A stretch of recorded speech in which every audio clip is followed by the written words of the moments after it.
Welcome to Book Root Readings, your channel for classic, nature, and living children's books. Click the subscribe button to be notified of new readings. Enjoy the story. A Fine Dessert.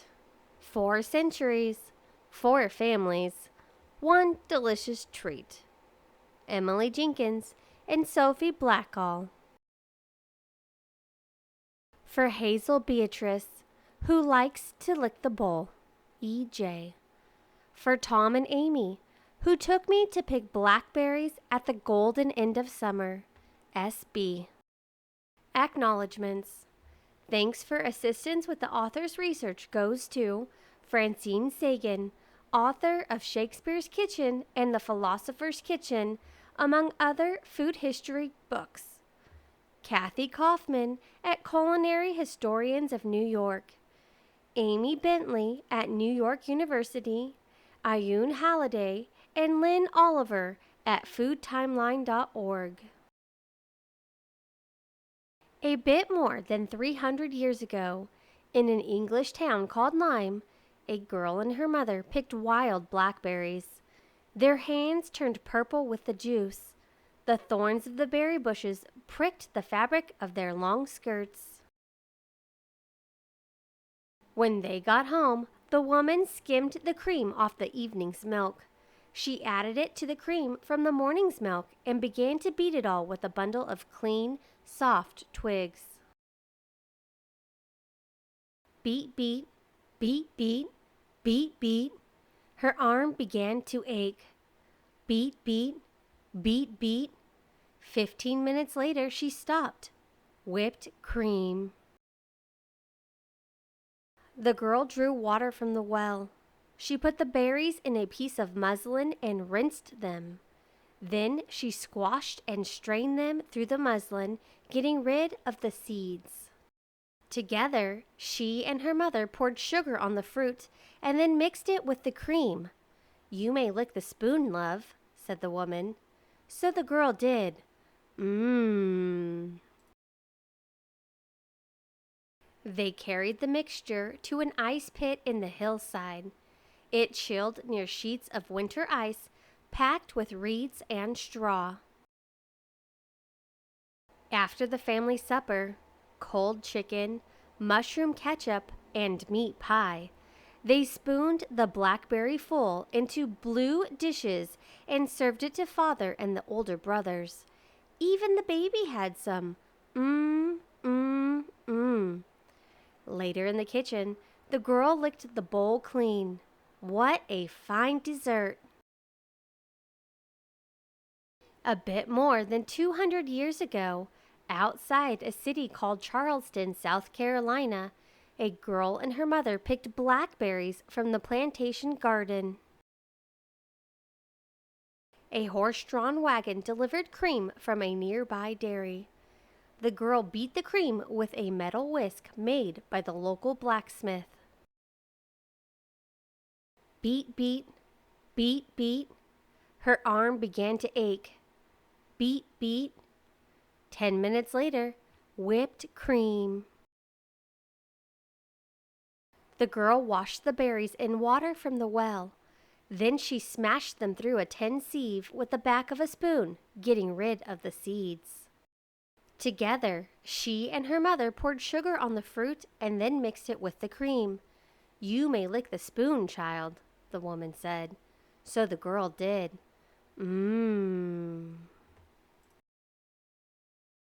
They carried the mixture to a wooden box in the basement. It was stacked with blocks of ice, lined with lead, and insulated with cork. They put the bowl in. After waiting table at supper, where the master and his family ate turtle soup, roast turkey, corn cakes, and sweet potatoes, they spooned the blackberry full into yellow dishes and served it.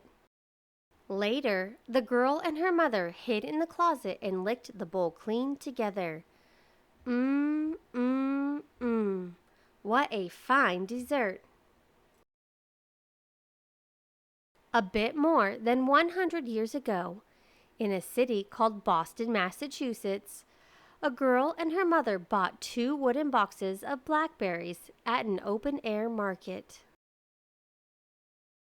When they got home, their morning's delivery of pasteurized cream was waiting at the door in pretty glass bottles. The woman looked at a recipe book. She beat the cream with cast iron rotary beaters. Whir, whir. 5 minutes later, whipped cream. The girl drew water from the new faucet in the kitchen. She washed the berries and smashed them through a sieve with her fingers. Her hands turned purple with the juice. Together, she and her mother poured sugar on the fruit and then mixed it with the cream. "Do you want the spatula, my pet?" said the woman. "Yes, please," said the girl, and licked it clean. Mmm. They carried the blackberry full to a wooden ice box stocked with blocks of ice they had delivered each day.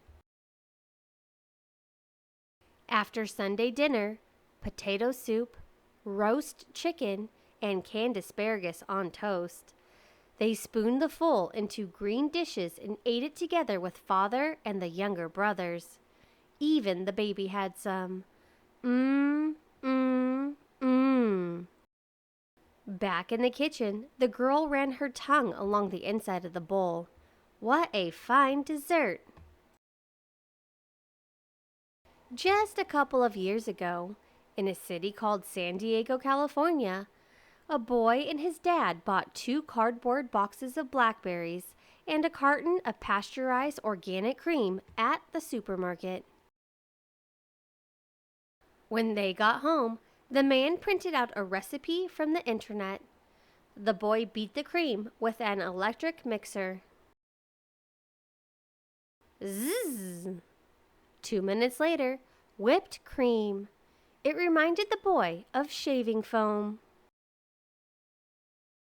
The man ran water in the sink and washed the berries in a colander. He crushed them in a food processor, then pushed them through a sieve with a plastic spatula. Together, they poured sugar on the fruit and then mixed it with the cream. "Can I lick the spatula?" asked the boy. "Course you can, buddy," said the man. So the boy did. Mmm. They put the mixture in the refrigerator. The doorbell rang and friends surged in, bringing cartons of lemonade, grilled vegetables, enchiladas, and tomato salad. After a long, good dinner, the man and his son spooned the blackberry full into white dishes and served it to their guests.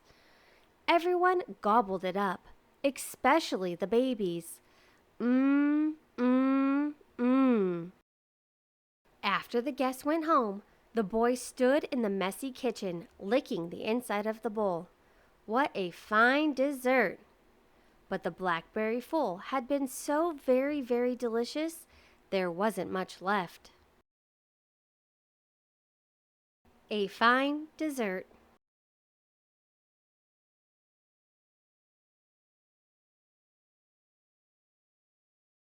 A note from the author. A fine dessert raises some topics you may want to discuss, adults and children together. I hope the book inspires conversations. This story includes characters who are slaves, even though there is by no means space to explore the topic of slavery fully. I wanted to represent American life in 1810 without ignoring that part of our history. I wrote about people finding joy in craftsmanship and dessert, even within lives of great hardship and injustice, because finding that joy shows something powerful about the human spirit. Slavery is a difficult truth. At the end of the book, children can see a hopeful, inclusive community. A less painful but still important topic is the history of women and girls in the kitchen and the feminization of domestic work.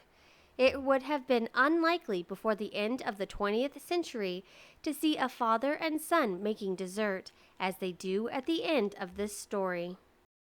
Children may easily recognize the changes in food preparation technology, but with encouragement, will also notice other changes that happened with time.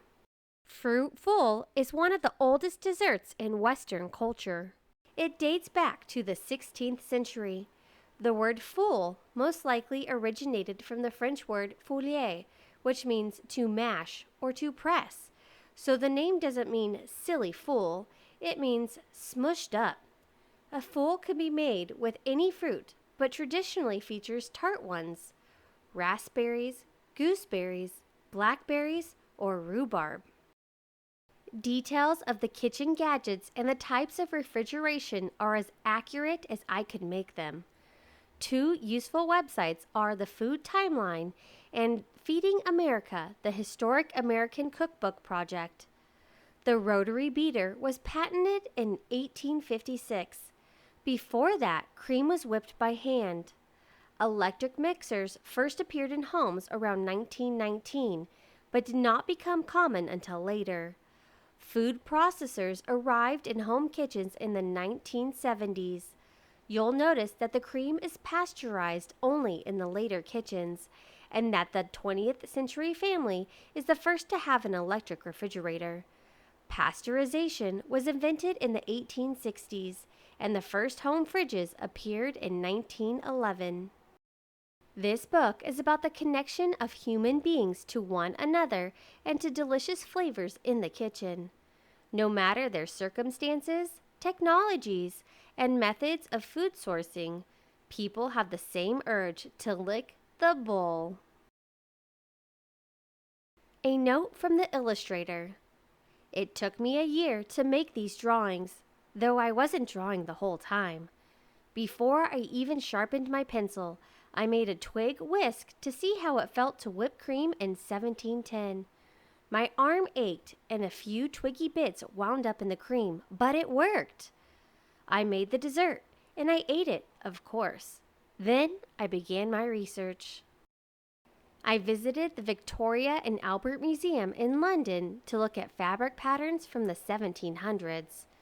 I read slave owners' diaries from the 1800s.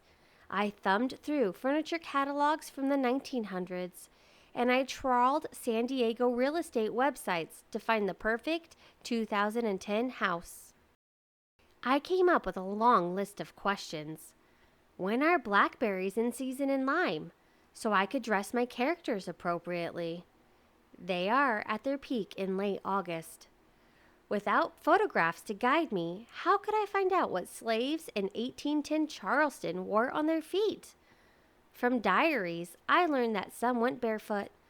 Others wore leather shoes handed down from their masters. I opted for shoes. Since our 1910 family in Boston is sitting down to Sunday dinner, could they have bought their berries at a market earlier that day? No. Labor laws forbade businesses to open on Sundays. So I gave the mother and daughter one set of clothes for Saturday market and a second for Sunday best. Some questions were more difficult to answer. How did the slave girl feel waiting on the family in 1810? And how did the other girl, roughly the same age, feel about being waited on? After the questions came decisions. Around 1710 in England, there was, apparently, a brief fashion trend for wealthy men to dress like peasants, which I thought would be confusing.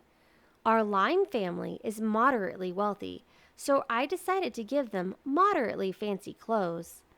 On a plantation like the one in 1810, there probably would have been kitchen slaves to cook and house slaves to serve at table, but I thought it was more engaging, and not implausible, to follow one mother and daughter.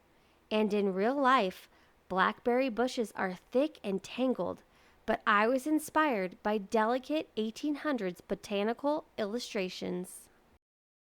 After I painted the last dot on the last page, I squished blackberries through a sieve with a spoon and used the purple juice to paint the end papers.